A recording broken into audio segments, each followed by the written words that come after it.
Welcome back. You're watching The Justice Factor. My name is Vuyo Mvoko, standing in for Justice this evening. Now, for many of us, watching Judge Robert Nugent's inquiry into SARS felt like one of those intriguing episodes that you're just glad you're not directly caught up in. A slew of former and current SARS officials coming out and alleging that suspended boss Tom Moyane made life a living hell for them during his tenure, creating a climate of fear and intimidation. So how then does Acting Commissioner Mark Kingon plan to use the same demoralized professional workforce to collect 1.3 trillion rand for the national purse? Well, Kingon is my guest. Good evening, sir. Thank you very much for coming. Good to be with you, Vuyo, and your viewers. Now, you launched today the tax season. Correct. Yes. What's important? What should South Africans be doing now to help make your life easy, but of course, so that you too can make our lives a lot easier? Yes. Look, tax season is one of the big engagements of government, actually, and obviously our organisation with the general public, where we see 5.6 or so million returns being filed in many engagements with taxpayers. So it's very important that we do it professionally, as quickly as possible. And that is what we are trying to do and put in place, that we deal with our clientele, the tax-paying public, in as most effectively as possible that we can do.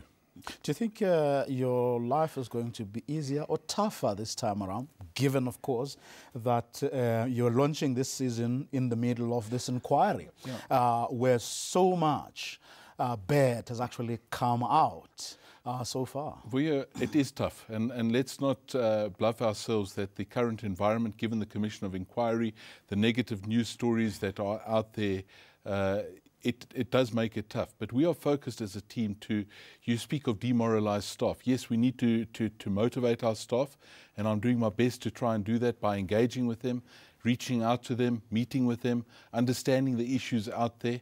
But on the other side also is understanding the issues of the public, because you've got to give confidence in our organisation. So we need to be seen serving our public far better than we have.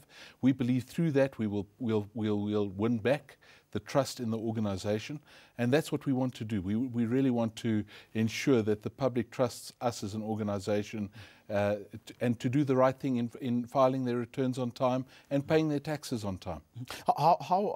What do you plan to do differently? I suppose, times like these call for exceptional leadership, but also they call for, doing something differently or going the extra mile to actually balance things out. This year, obviously, we're focusing on filing season, and there are many aspects to our business which cover VAT, company income tax, etc. But at the moment, we're dealing with filing season, which is primarily related to individuals. And this year, we're wanting to make it easier for people. We're pre-populating, for instance, this year for the first time, retirement annuities. So if you've got them, you don't have to rewrite the figures down. We're populating additional fields for the medical. But then behind that, we are also looking at tweaking various of our processes, the banking detailed process, and very importantly, also trying to give certain taxpayers the letter when there's an audit to be very specific to the taxpayer, that they know what they need to submit, instead of a generic shotgun letter as such, which says, please submit everything. We now want to be specific where there's a single risk rule that is triggered. And there are numerous other factors that we are kicking in to try and make it easier for the public. Yes, we have shortened the season, but we are trying to streamline the process. We're also, very importantly this year, focusing on compliant taxpayers. So where people are filing very old returns, for instance, we'll get to them, but we'll first look at the compliant taxpayers as such. Now, you remember, of course, also that the last time there was the issue of people not getting, their monies back or not getting them on time. Are you putting any extra measures to make sure that an episode like that, that doesn't happen again? Today we saw the launch of the service charter as well. In there are certain timelines that we have. We believe that we need to adhere to those timelines. Yes, there will be cases where we fail, and I'll be the first to raise my hand and say I failed. with a certain delivery. But what we have is specific mechanisms for taxpayers to escalate their matter. And whether that be our internal complaints office is one aspect, but very importantly also the tax ombud. And we welcome, it's the synergy we have in this whole process between us and the ombud. They must hold us to account on behalf of the public. And we welcome that because we want to be held to account. Yes, we put in place, the ombud had a number of findings, 12 to be exact. We've been addressing each of them. Some are still in process of being addressed. And we believe in time we'll be able to effectively address the Ombud's findings and hopefully improve the service to taxpayers. Now, you said earlier that you've been engaging with your staff. How would you describe the morale at the moment, and what have you done to actually prepare for what is going to be a very hectic time for them? Well, if you're talking of filing season or the commission of the filing season specifically, obviously we've done a lot of training. It is my plan and my executive's plan to engage our staff. Just walk around, understand there's people at the end. We've got a lot of committed people. And you go down to the branches and you just see the commitment of the people. Go and engage with them. Understand where they are. Understand the pains of listening to complaints for 8 hours in a day, that you are sympathetic to it. Treat them as people, human beings, just showing that compassion with our staff. We believe will increase the morale. Yes, our morale is a bit down at the moment. We have had a survey done that shows that. But we are committed to improve that. And it's going to be a journey. It's not going to be a switch that I can turn on.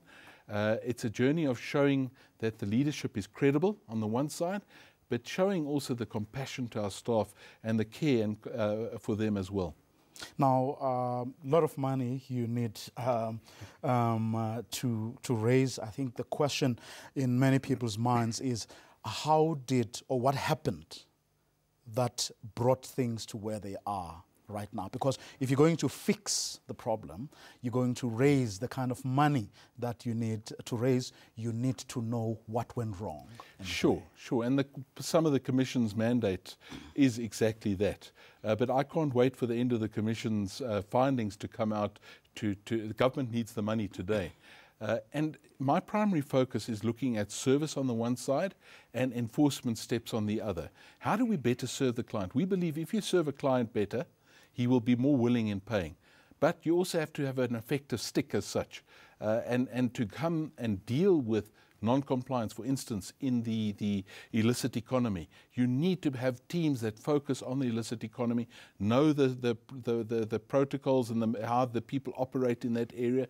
You need specific teams with great skill in dealing with that type of economy. So we are looking to reconstitute those teams to focus on, for instance, the illicit economy. We've been talking, but it's work in process. How do we better serve the large business sector? One of the mandates of the Commission, as you're well aware, was looking at the disbandment of the large business centre as such. Well, my mandate I've given to the team is how do we better serve the large business sector as a whole on the one side, and obviously on the other side, they are involved in areas such as transfer pricing, base erosion and profit shifting. We need to enforce on the other side. So it's a both. It's not only the stick, but it's also the carrot. We need to serve them effectively, and we also need to enforce more effectively, which we have in some areas been failing. If you have a look, Vuyo, just look at our outstanding return book, where we have the number of outstanding returns has been growing exponentially. We have people filing returns. I've indicated on air a few times, 14,000 returns in April filed, VAT returns with no payment, 1.1 billion rand. Now that is clearly not acceptable. We have to haul out the stick in such cases. But we also need to understand, is there something preventing the public from paying on time? What's the reason? And try and help them do that on time. Now, political interference has been a big issue. It's in no small measure responsible for what the reason you have an inquiry as we speak. How vulnerable would you say your institution still is to political interference, or at least the potential? Well, let me put it to you this way, because without answering your question directly, Vuyo, the Minister very clearly indicated this morning, we apply the law without fear or favour. And that's his expectation of us, and that's my expectation of my team. We're going to apply the law without fear or favour, but be professional in doing it. So we will not protect anybody in terms of the application of the law, but we won't victimize anybody either. We'll be balanced in our approach. We simply want our tax-paying public to be compliant with the laws. I will not stand by if there's any interference in what I must or must not do. I will not stand for that. If you were to be offered the job, would you take it? Vuyo, I've been asked this question a few times. Yes, I would consider it. It has a huge impact. It's not the easiest of tasks. There's no manual for this job. But yes, I'm here to serve.